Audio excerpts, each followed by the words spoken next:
the dogs leading the way. The steady whoomp, whoomp of the helicopter was so close it was deafening. It also masked the sound of the cable car sliding into its nest on the platform's well-greased tracks.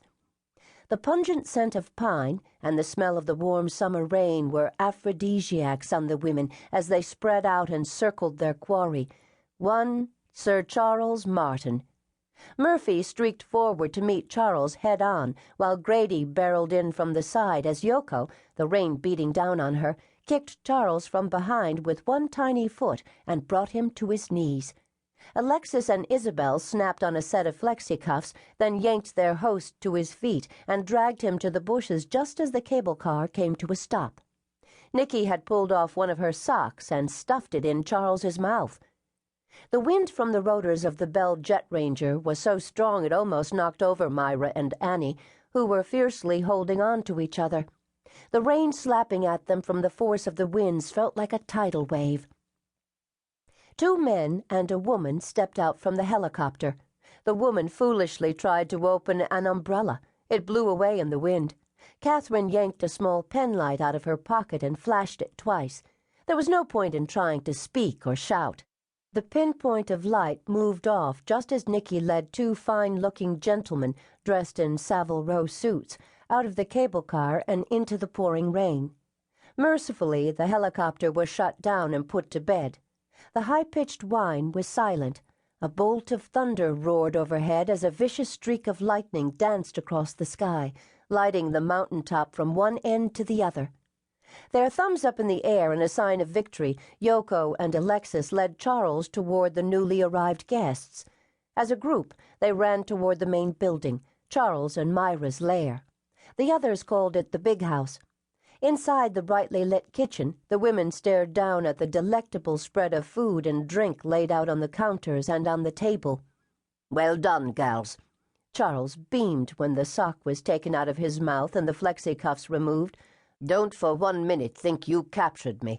I knew what you were going to do before you made the decision to take me on. In other words, I allowed it. I wanted your new employers to see you in action. Ladies, meet your new employers. Names at this juncture are not important. I don't expect they will be important later on either. I'll show each of our guests to a room where they can change into dry clothes. I suggest you all do the same. 20 minutes, ladies. Not 1 minute longer. Are we clear on this?" "Crystal," Kathryn said with a bite to her tone. "My ass you allowed us to take you. You didn't know what hit you." "I'm not going anywhere until you admit it, Sir Charles," she hissed.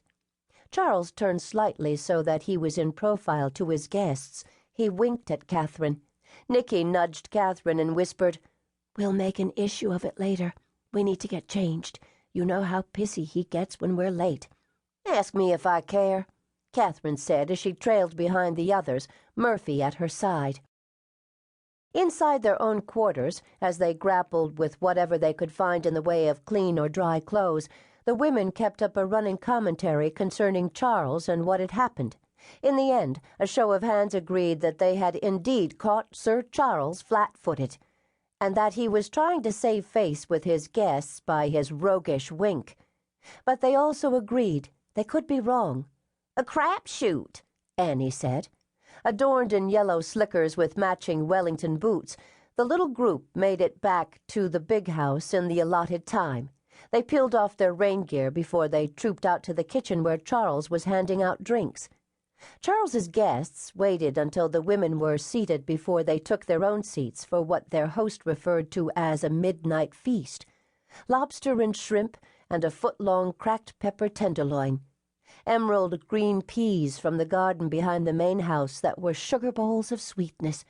Mountain tomatoes, lush and pulpy in the crisp garden salad. And finishing off the meal, tiny potatoes no bigger than a nickel drizzled with butter and fresh herbs. Everyone ate heartily, including Charles. The table conversation dealt with the different species of pine trees on the mountain, the virtually impossible access, satellite television, and the new iPhone, which was just hitting the market. No one seemed to mind when Charles said he hadn't had time to prepare a dessert, and coffee and brandy would be served in the conference room down the hall. 5 minutes